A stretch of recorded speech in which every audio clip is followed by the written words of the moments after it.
Today, we are going to make some grass. No, I'm not in Colorado, so it's not going to be that kind of grass.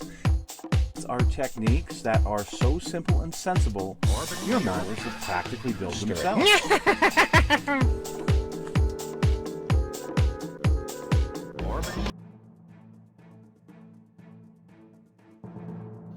Hello folks, it's Mad Dog Merv and welcome to today's show.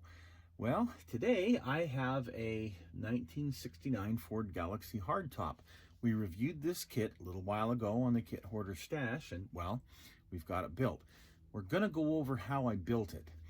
You know, every once in a while, as a modeler, you will get a build that when you finish it, you got to crack open a bottle of champagne. You're just so happy it's done.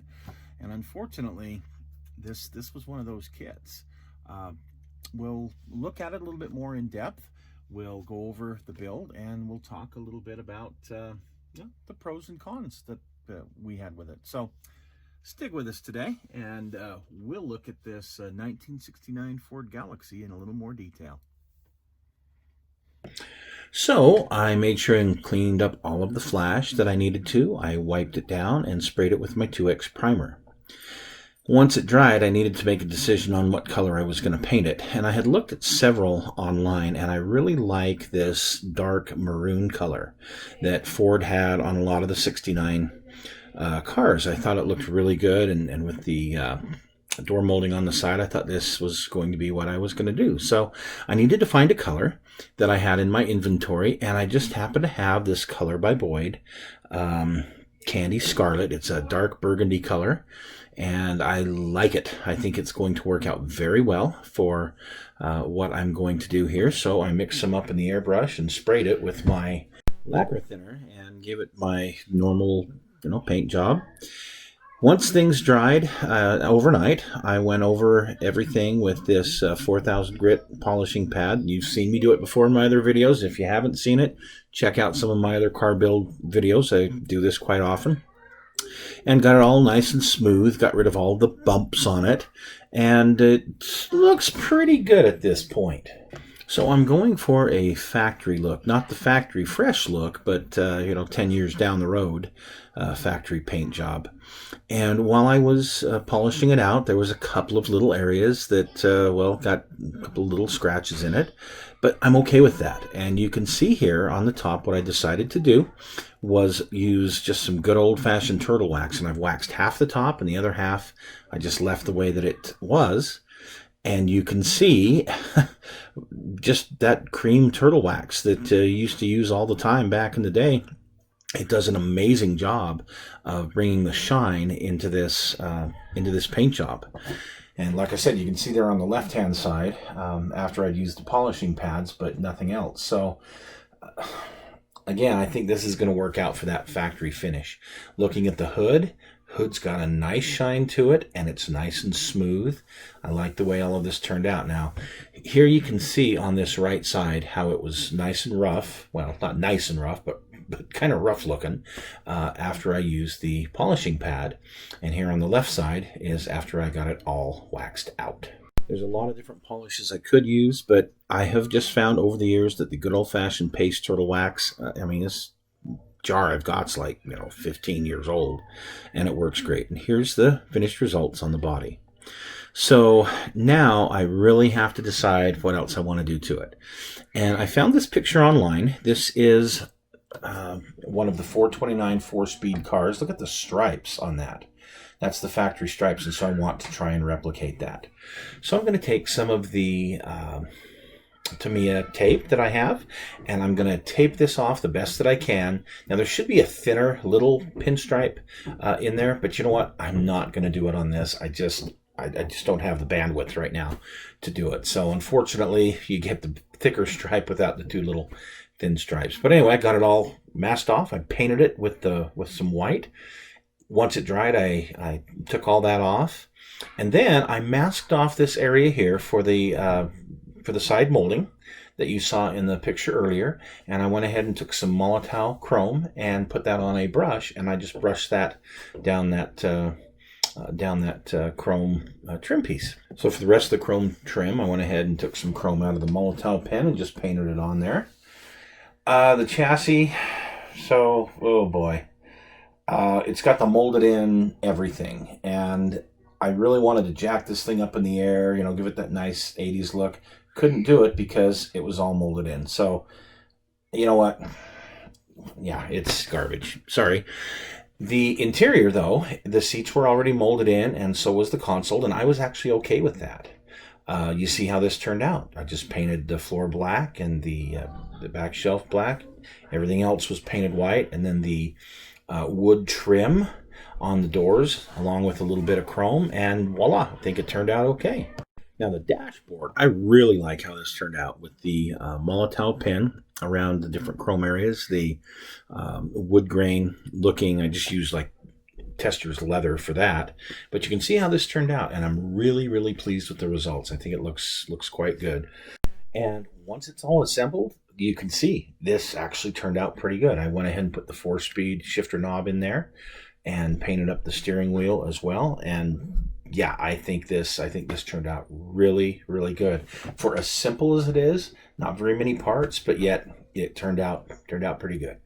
So the engine I built pretty much stock from the box, except for I did use the 4-barrel manifold that was on it, and I did add a power steering pump because there's no way these cars came without a power steering pump. So I did have to add that, and I scratch built that. But you can see the 429, they were rated at 360 horse in 1969. It was the first year they introduced them in the large Ford cars.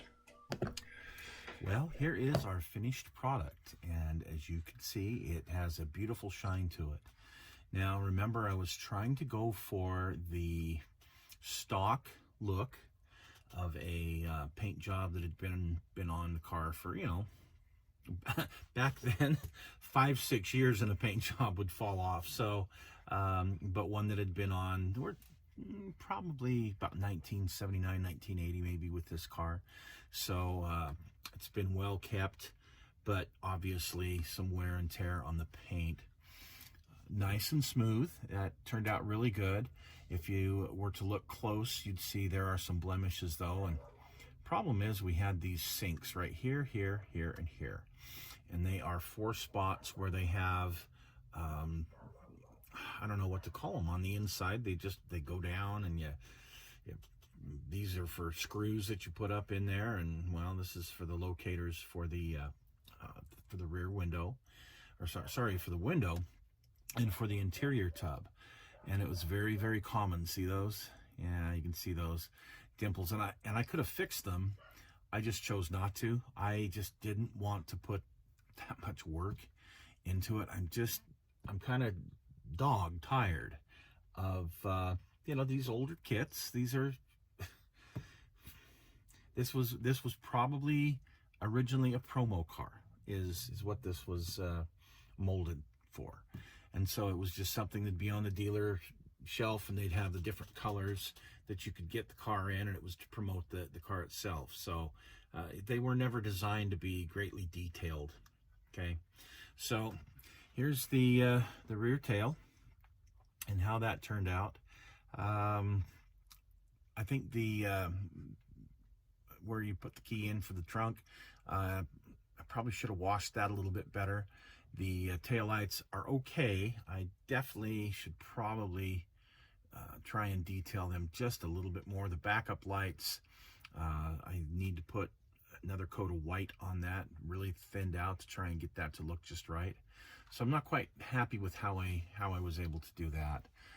Rear marker light turned out okay. The stripes on the side, well, on this side, I didn't watch it close enough, and so it's a little bit fatter right through here.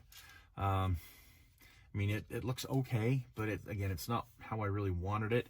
And the factory stripes actually had a like a 1/4-inch gap, and then another smaller pinstripe. And I just chose not to replicate that. It was just more than I really wanted to do. But anyway, remember, the kit did not come with a side view mirror. So I took this out of my spare parts box. I think it's out of a 68 Mustang kit, or 67 Mustang kit, something like that. Anyway, it is accurate for this particular vehicle. The wash on the wheels, I think, turned out pretty good. The red center caps, the 429 call out there, I think that turned out okay, and the amber turn signal. Moving to the front, and the wash that we did there on the grill, and you can decide for yourself how much you like that one. I think it turned out okay. Jury's still out with me on that. The color-coded front piece there, and that didn't turn out too bad, as well as the turn signals. So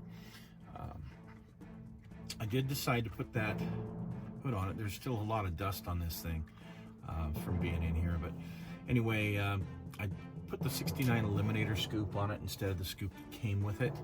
I just felt that I don't know, just 1969, that just screams 1969. And of course, it doesn't come with the aerial, so I had to put the antenna on it. I mean, come on, they had them, so it's just one of those things you kind of have to add. You have to have. So anyway, the stripe on this side turned out a whole lot better than I think the other side did. But maybe not everybody can notice that, but I sure did. You see where Larry's bath water was used here in the door. Yeah, in the recesses of the door, and again on the trunk lid for the recesses there. So overall, oh yeah, and I did put these quarter windows in because again, they had them. Nobody ever rolled these down, ever. Come on, did you ever roll these down? I never rolled them down, not on any of my Mustangs, Cougars, any of my Fords. But they should be here, and they aren't. So anyway, I wish they'd have turned out better. This one here had a little slip up and slip down. There's a little bit of glue on it, and that doesn't make me real happy. The other one, yeah, it didn't turn out too bad, but anyway. So there you go. Overall, that's how it looks. Let's see if I can pop the hood real quick. You've already seen what the engine looks like, but here is this view of it here. Yeah, not too bad. I would sure like to have the real thing, that's for sure. This would be a pretty neat full-size Ford to have, especially with that 429 4-speed being so rare. I think it would actually be worth quite a bit of money. So anyway, folks, hope you enjoyed this build, and stick with us for some other interesting and fun car builds coming up in the future, and I'll catch you soon.